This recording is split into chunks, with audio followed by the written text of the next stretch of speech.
జగిత్యాల జిల్లా బేర్పూర్ మండలంలో 136 కోట్లతో 1 TMC స్టోరేజ్తో ఆధునీకరించిన రోళ్లవాగు ప్రాజెక్టును రైతులతో కలిసి మంత్రి కొప్పుల ఈశ్వర్ సందర్శించారు. కాళేశ్వరం ప్రాజెక్టు వృధా అని కొందరు అంటున్నారని, ఆ ప్రాజెక్టు వల్ల కలిసిన ప్రయోజనాలు, పండిన పంట, కొన్న ధాన్యాన్ని లెక్కలతో సహా వారం చెప్తామని మంత్రి అన్నారు. ప్రతిపక్ష నాయకులు ప్రజలను తప్పుతో పట్టించే ప్రయత్నం చేస్తున్నారని ఆరోపించారు. తెలంగాణలో 1,20,00,000 ఎకరాలకు సాగునీరు అందిస్తున్నామని ఈశ్వర్ స్పష్టం చేశారు.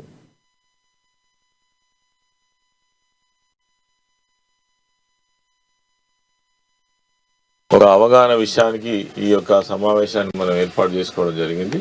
దీనిపైన ఏంటంటే అసలు ఈ రోళ్లవాగు ప్రాజెక్టు అనవసరంగా కడుతున్నారు, ఇది ఎవరికి ప్రయోజనం అని కాంగ్రెస్ పార్టీకి సంబంధించిన నాయకులు, నిజంగా చాలా అనుభవం కలిగినటువంటి పెద్దలు జీవన్ రెడ్డి గారు మాట్లాడడం చాలా బాధాకరం. ఎందుకంటే బాధ అనిపిస్తుంది ఆయన ఇటువంటి మాటలు మాట్లాడు. ఒక్కసారి ఈ రోళ్లవాగు ప్రాజెక్టుకు సంబంధించినటువంటి చరిత్ర చూసినట్టయితే, రోళ్లవాగు ప్రాజెక్టు అప్పుడేదో గుట్టల మధ్య న్యాచురల్ గా ఏర్పడ్డటువంటి దానికి స్వాతంత్రానికి పూర్వమే ఆనాడున్నటువంటి రైతులు కొంత కట్ట అడ్డం పోసుకొని ఆ వచ్చే నీళ్లను నిలుపుకొని వాళ్ళ పొలాలను అంటే వాళ్ళ పంటలకు పండించుకున్నటువంటి పరిస్థితి పని జరుగుతుంది. దురదృష్టం ఏంటంటే పోయిన సంవత్సరం అకాల వర్షాలు పడడం వల్ల మనందరికీ తెలుసు అసలు 100 సంవత్సరాల నుంచి పడన